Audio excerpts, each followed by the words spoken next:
Hola amigos, ¿cómo están? Bienvenidos al canal de Lecciones de Paz Interior, donde saben que pueden suscribirse, darle like a los videos y compartirlos con sus amigos. Estamos platicando acerca del libro de la afectividad masculina, que viene a ser una realidad que vivimos todos los hombres todos los días, ya sea por herencia o por aprendizaje o el entorno que nos rodea y cómo nos condiciona a cada uno de nosotros.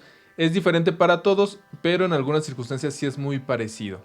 Este libro es del maestro Walter Rizzo y es lo que toda mujer debe de saber acerca de los hombres antes de emitir un juicio.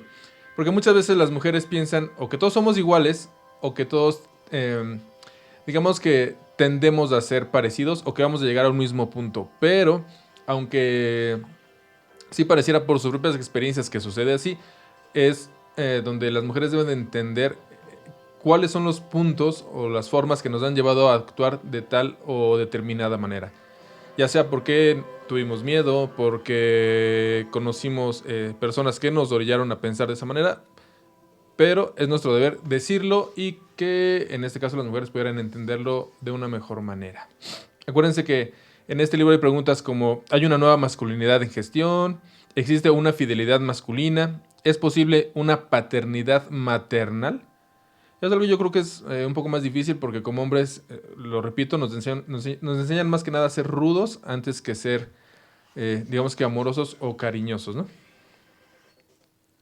Pero bueno, vamos a platicar acerca del número 2, que es el control emocional y la represión de los sentimientos positivos. Y dice así: la posición de que el varón no se siente es insostenible. O más bien que no siente es insostenible. Además de absurda, la cultura lleva siglos tratando de eliminar los sentimientos positivos en los hombres, pero no ha sido capaz. Por encima de todo, y tal como lo muestra la historia, la sensibilidad masculina ha hecho de las suyas. Esto porque, para sorpresa de muchos y muchas, el hombre ha dejado las huellas de su sentir en diversos campos de la creatividad humana, ya sea espiritualidad, arte o ciencia. No estoy negando la posibilidad de que el control económico y político masculino haya permitido que sobresalieran más hombres que mujeres en estas áreas. Lo que simplemente estoy afirmando es que la capacidad de experimentar el efecto y emocionarse está presente en el sexo masculino. La ostentación del poder no es suficiente, esto per se, para que ocurra el fenómeno creativo. Se necesita de alguien que vibre y los hombres sí podemos hacerlo.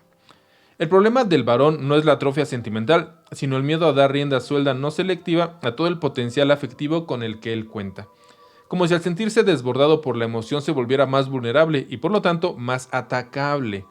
Dos esquemas maladaptativos obstaculizan la comunicación afectiva masculina. Si expreso libremente todos mis sentimientos, voy a mostrarme débil y femenino y seré rechazado. Y si me despojo de mis defensas racionales, quedaré a merced de los otros y se aprovecharán de mí. Miedo y desconfianza a grado sumo. O sea, está diciendo aquí que si expreso mis sentimientos me van a ver débil y que por verme débil pueden abusar o robarme cosas que pudiera yo no tener. Después dice: en realidad, aunque la segunda creencia carece de fundamento, la gente no es tan mala, el primer pensamiento posee algo de verdad.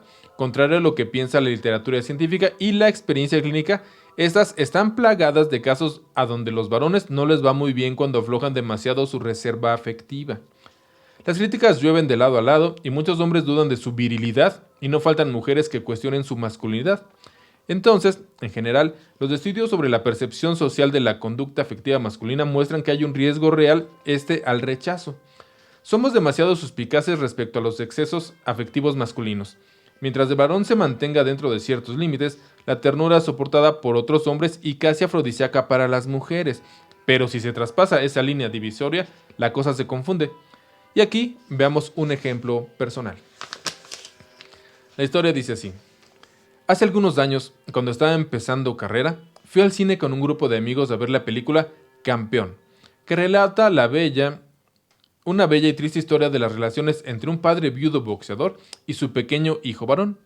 Cada uno de nosotros iba acompañado de una amiga. La mía me encantaba, y aunque la relación era reciente, existía una evidente atracción mutua de la cual esperaba verme beneficiado. Al apagarse las luces, ni lento ni perezoso, le crucé el brazo y entrelazamos nuestras manos. Todo iba a las mil maravillas, hasta que me adentré en el argumento hasta que me adentré en el argumento. El guión cinematográfico era de tal intensidad dramática, ya que todo hacía prever la muerte del papá y la consecuente orfandad de un niño rubio, simpático y pecoso, que al cabo de un rato más de la mitad de la sala estaba con el pañuelo en la mano. En esta situación es cómoda y al fin es un rol social femenino y puede convertirse en una pesadilla para un posible varón llorón. La tortura suele comenzar cuando una sensación de nudo en la garganta remete desde adentro con el consciente impulso natural de lagrimear, que es sano y a veces aconsejable, y una fuerza en sentido contrario que infructuosamente intenta apaciguar 5 millones de años de evolución. Los diques de contención se refuerzan, se intenta tragar a toda costa y la mente piensa en cosas distintas y se esgrimen risitas tontas. Esto mientras un clima de incomodidad e inseguridad comienzan a amenazar el estatus de una supuesta masculinidad vacilante. Esta lucha interna, según mandaban las costumbres, debe ser ganada por el autocontrol masculino. Por desgracia, ese día, como solía ocurrirme con cierta frecuencia, mis controles internos fallaron. Pasados algunos minutos, los mecanismos de defensa sucumbieron y la potencia avasalladora de un lloriqueo cuasi inconsolable, es decir, un llanto de estos imposibles de ocultar. Pero, no obstante, los argumentos que pueden darse en contra de la represión emocional, el derecho a sollozar y otros tantos, la realidad es que un muchacho universitario llorando a moco tendido, con pañuelo prestado, durante la película Campeón, un domingo a las 5 de la tarde, no suele ser visto como un buen partido ni siquiera por las feministas más avanzadas. Al terminar la película, con mi hombría seriamente cuestionada por el auditorio además de cierta dificultad para respirar, se hicieron 2 filas. En una iban los varones con la obvia alegría que produjo la terminación del suplicio, tratando de doblegar su activada emocionalidad, también golpeándose, empujándose y burlándose de la película, o simplemente hablando de cualquier cosa. Y en la otra iban las mujeres, ojo hinchadas, y los novios consolándolas, y bastantes más atrás. Y yo, adiós conquista. Y en este caso de la película que está platicando Walter, yo nunca la he visto, sí sé que existe, en parte porque ya he leído el libro, pero creo que sí no se nos permite llorar en este tipo de situaciones. Y tiene uno que hacerse el fuerte. Y tengo yo un ejemplo de la película de Coco. Fui a verla al cine con una amiga y sí me dio mucho sentimiento. No fue al final, que es cuando la abuelita dice que... O sea, llega su tío Miguel, su sobrino, Miguel, ¿cómo se llama? Y le canta la canción, sino a mí me dio mucho sentimiento en una parte donde Miguel va corriendo en unas escaleras y su abuela, o no sé, su tía, no puede pasar y ella le dice, tienes que regresar al mundo al mundo, ¿no? De los vivos, tal. Pero ya no cantes. Y entonces Miguel le dice, ya todos vivieron su vida como quisieron, porque yo no puedo vivir la mía como yo quiero, ¿no? Y eso me dio sentimiento, más que todo lo demás de la película, pero me aguanté y no solté ninguna lágrima, ¿no? Me quedé así pensando. Y después, si están en el 2024, en la Sociedad de la Nieve, cuando sale pues casi al final, que es cuando los rescatan, que toda la gente hace tumulto y los ven y los quieren tocar y están llorando, ahí sí me dio el sentimiento, pero igual, de la misma manera, me resistí a llorar. Entonces, creo que eso no es tan sano y no te hace menos hombre, pues que se te salgan algunas lágrimas, ¿no? Después, dice así. Tirarse a la palestra afectiva no siempre produce las positivas contingencias psicológicas y sociales esperadas. Por tal razón, aquellos varones dependientes de la aprobación de los demás no están dispuestos a pagar el precio. Reprimir mis sentimientos tiene sus ventajas. No estoy eximiendo de responsabilidad al varón ni buscando culpables de la inhibición emocional masculina. En última instancia, es el hombre quien debe de reestructurar su vida afectiva. No solo estoy mostrando un derecho o un hecho evidente, gran parte de la sociedad masculina y femenina aún no están preparada para ver a un hombre afectivamente liberado. Y esto lo saben muchos hombres y se niegan a cambiar. En los varones, el temor a expresar sus sentimientos positivos puede ser totalmente irreversible. Recuerdo a un señor de unos 45 años, muy interesado por su crecimiento psicológico y espiritual, que fue incapaz de decirle te quiero a sus padres. Cuando iba a intentarlo, en el preciso momento de expresar la frase, le sobrevenía un temblor en las piernas y una especie de espasmo le impedía una comunicación. Incluso los ojos se le llenaban de lágrimas, pero la verbalización se bloqueaba totalmente. Muchos de mis pacientes masculinos mejorarían ostensiblemente su relación de pareja y con las demás personas si lograran comunicarse y retroalimentarse esto positivamente, como decir frases de estás muy guapa hoy, me gustas, te admiro, te felicito, eres una gran persona, un gran amigo o un gran colaborador, te aprecio, te necesito, o el famoso y tan añorado te quiero. O el también tan postergado te amo. Estos brillan por su ausencia. La excusa masculina siempre es la misma. No va conmigo, me siento ridículo. Es como si estuviera en una novela. O en realidad nunca me han enseñado. ¿Para qué? Y muchas otras más. Las mujeres casadas con hombres afectivamente inhibidos saben a la perfección que el acto sexual es la práctica en el único momento donde pueden disfrutar del contacto afectivo y sentir la ternura. Por eso, los varones debemos de comprender de una vez por todas que esa desnudez afectiva es el mayor estimulante para la mujer. En esos instantes, la comunicación sobrepasa los umbrales de la represión y el varón se desborda en cariño. Este es privado y nadie puede verlo. Pero por desgracia, luego de la más deliciosa y tierna intimidad, todo vuelve a la anormalidad. El gesto cambia, las caricias se alejan, la escafandra vuelve a su sitio y el varón que hace un instante lo que sea de amor y aullaba de pasión, vuelve al más lúgubre anonimato afectivo. Y también a la misma expresión aletargada. ¿Por qué hacemos esto? ¿Por qué volvemos al mismo esquema de estreñimiento emocional? ¿De qué nos avergonzamos? Y la verdad es que deberíamos de decir la verdad. En el recogimiento del lecho nupcial, la mayoría nos convertimos en los más ridículos monigotes del amor. Decimos cuchicuchi, imitamos al gato, al pato, al oso, al topollillo, hablamos como el Guille de Mafalda, pedimos caricias, rascamos la espalda y hasta quitamos espinillas. Y los más audaces hasta se disfrazan de bebé. Creo que si una cámara escondida filmara las relaciones conyugales íntimas, muchas de las películas obtenidas no entrarían en la categoría de pornográficas, sino en la de cómicas y aptas para todo el público. Pese al lado tierno que a veces aflora, las marcas generacionales han sido brutalmente instaladas en el disco duro de la mayoría de los varones. Los hombres no lloran. Pareces una mujercita. No me abraces tanto. A los hombres no se les mima. Si muestras tus sentimientos, verán tu lado débil. Los hombres expresamos el amor de otra manera. Si eres tierno, se te ve ridículo. Y así, como veremos más adelante, la ausencia de un padre cariñoso que sirva de modelo afectivo ha creado un enorme vacío en la formación sentimental del hombre. Para un varón educado en la tradicional frialdad patriarcal, la comunicación afectiva es vista como una forma de flaqueza y desprotección. Es la caída de todas las defensas y la destrucción del mito en el cual se protegía esa férrea masculinidad que es temerosa de ser descubierta. Nos da miedo expresar lo bueno, y necesitamos de estar seguros de no hacer el ridículo y de sentirnos aceptados para abrir la compuerta emocional positiva. Si las condiciones de seguridad no están dadas, nos encerramos. El despojo de nuestros mecanismos de defensa requiere tiempo, paciencia y altas cantidades de compresión femenina. Siguiente. Al rescate de la amistad masculina, cuando el varón quiere al varón. Entonces, desde el punto de vista terapéutico, es más fácil lograr que un varón exprese sus emociones a una mujer que a un hombre. Expresar amor a otro varón es definitivamente una terrible amenaza para el ego masculino y no me estoy refiriendo a otra cosa que la pura y sencilla amistad libre de toda connotación sexual, viva o latente. Además del miedo típico de que me gusten los hombres, o la razón más común del freno emocional intermasculino es el miedo a la burla y a la crítica de otros hombres, es decir, a perder estatus.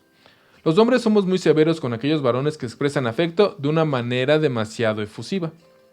Para el varón reprimido, duro, la exteriorización masculina del cariño es insoportable, le produce fastidio e incomodidad, porque esto cuestiona y remueve las represiones más escondidas. O dicho de otra forma, para un varón emocionalmente estreñido no hay nada peor que un varón emocionalmente liberado. Le crispa los nervios. En las terapias de grupo de hombres, más de la mitad escapan escandalizados cuando deben abrazar y acariciar a sus compañeros. A veces, la deserción ocurre simplemente porque deben comunicar sus sentimientos a otros varones. Estamos tan acostumbrados a que nos oigan las mujeres que cuando un varón nos abre el corazón, nos asustamos. Entonces, la posibilidad de comunicarse con otros hombres y compartir las experiencias masculinas afectivas o de otro orden es de una riqueza psicológica invalorable. Compartir las vivencias desde y hacia la masculinidad es una manera de incrementar el autoconocimiento y el recibimiento personal. No hacerlo es un desperdicio. Y aquí Recuerdo que en mi casa había un parque donde se reunían un grupo de hombres mayores, ya jubilados, para conversar y tomar el sol. Para nosotros los jóvenes, presenciar esas reuniones era como un bachillerato acelerado, sin exámenes y sin censura de ningún tipo. Un laboratorio vivencial donde se reproducía la Segunda Guerra Mundial, la Guerra Civil Española, las mejores cátedras de anatomía femenina y el problema económico del país, el fútbol, algo de ajedrez y también unos insultos al gobierno. Con una facilidad increíble, todo se convertía en polémico. Nadie escuchaba a nadie y todos hablaban al mismo tiempo. Un costurero masculino. Y ese lenguaje hubiera sido chino para cualquier mujer, pero detrás de ese ruido aparentemente carente de significado se escondía el dialecto de la camaradería, el sentido que de pertenecer a un club, este que es solo para hombres, y un espacio masculino que se hacía extensivo a la cancha de bolos, al billar o al bar de la esquina. Allí aprendíamos a jugar cartas, dados y dominó. También aprendíamos el sutil arte de hacer trampas inofensivas, a poner apodos y a cultivar una amistad que perduraría por años. Más allá de la competencia y las disputas, había un lugar donde podíamos reír del mismo chiste sin traducciones y burlarnos de las mismas cosas sin disculparnos. ¿Alguien duda que Aristóteles y Cicerón, cuando hablaban de amistad, estaban en lo cierto? Por desgracia, se han perdido la filosofía del café y la pasión que debe acompañar toda buena conversación. Cada día somos más tímidos y cada día nos aislamos más. Es tragicómico ver cómo el alcohol logra lo que ninguna terapia es capaz de hacer.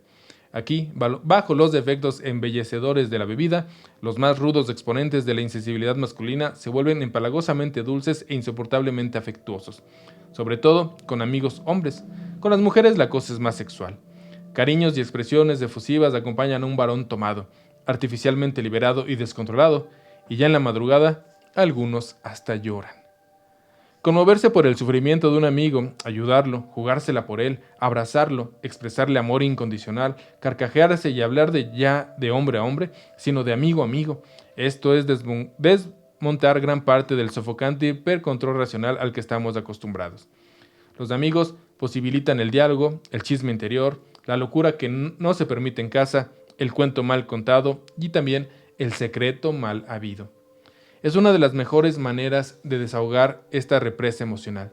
Con el tiempo, uno descubre que la ternura y el cariño compartido entre varones se vuelve tan natural como el juego entre dos cachorros. El hombre debe volver al hombre, y no lo digo de manera discriminatoria, sino complementaria, porque en la medida de que el varón pierde el miedo al afecto masculino, se acercará más tranquilamente al amor femenino. Y la realidad es que, como está contando este parte del libro Walter, es que pues la gente ya cuando es muy madura, muy mayor, pues ya no se está fijando en pues no sé, en las cosas materiales, en todo lo que necesita, en todo lo que le hace falta, en lo que pudo haber tenido o no, en si va a conquistar a una mujer o no, porque en esa historia nos está contando acerca de personas ya mayores, imagino que de 65 para adelante, 60, 65, y que se juntan ahí en el kiosco, en alguna casa y en la calle y están platicando pues del gobierno, del fútbol y demás. Y no es como los jóvenes cuando se juntan que están buscándose como para presumir, más bien ellos ya son para contar lo que vivieron, cómo lo sintieron, y es la camaradería la que resulta de este tipo de uniones, de sentir que tiene uno un amigo. Dicen que tener un amigo es tener un gran tesoro, y tener un amigo también es la referencia de que los amigos se cuentan con los dedos de la mano. Entonces, tenemos muchas cosas para y por mejorar en el caso de los hombres, y sí me he dado cuenta así como que cuando alguien está tomado, se desinhibe y sí puede expresar el cariño y afecto que no demuestra cuando está en juicio. Y eso es porque creo que el ego se adormece. Entonces no necesitamos defender mi propia identidad, este ser marioneta que yo he creado que está conmigo todos los días y que tengo que pues defenderlo de alguna manera, ¿no? Entonces, si son hombres, demuestren su camaradería, esperemos que sea en juicio, hagan un experimento. Obviamente sí habrá amigos que se espanten, pero pues no sé por qué. Recuerdo que una vez iba manejando, acá en México hay un lugar que se llama Tacubaya, y había mucho tráfico, y llevaba varios días que no había dormido bien. Entonces iba con un amigo, íbamos platicando y todo, y en un momento sentí como si se me hubiera bajado la presión, me sentí como un malestar y me empezó a dar nervios. Y él venía ahí a mi lado, platicando y todo. Entonces, sí sentí como si me fuera hasta a desmayar, pero iba manejando. Yo era el chofer. Entonces lo que hice fue que, pues ya no aguanté más y le agarré la mano. Y me dice, ¿qué pedo, güey? ¿Qué tienes? Que no sé qué. Y como que se quiso soltar y le dije, espérate, es que me siento mal. Y ya ahí, él como que se quedó tranquilo y sí vio que era algo importante. Pero, digamos que uno entre que se atreve, entre que tiene miedo que lo juzguen y demás, pues eso puede definir si es verdadera esa amistad que está contigo o si no la es. Porque ahí dicen que en esas cosas se ve uno, quién puede seguir a tu lado y quién no. Pero bueno, nos vamos a quedar hasta esta parte en el libro de Walter Rizzo de la afectividad masculina, lo que toda mujer debe de saber. Y después vamos a continuar con el conflicto afectivo con lo femenino, con nuestra propia feminidad, es lo que pienso yo, que es sobre el amor por las mujeres y la persistente manera de tener que oponernos a ellas para definir la propia masculinidad. Es como cuando en la primaria, no sé si en la secundaria todavía, los niños, como no saben cómo conquistar a una niña, le jalan el cabello, le pegan y eso, ¿no? La forma no nos enseñan. Pero bueno, lo veremos en el próximo capítulo. Eso es todo por mi parte. Saben que si llegaron hasta aquí me ayudan mucho dándole like, compartiendo el video y suscribiéndose. También recuerden activar la campanita de las notificaciones. Eso es todo por mi parte. Cuídense mucho, que estén muy bien. Muchas gracias y hasta luego.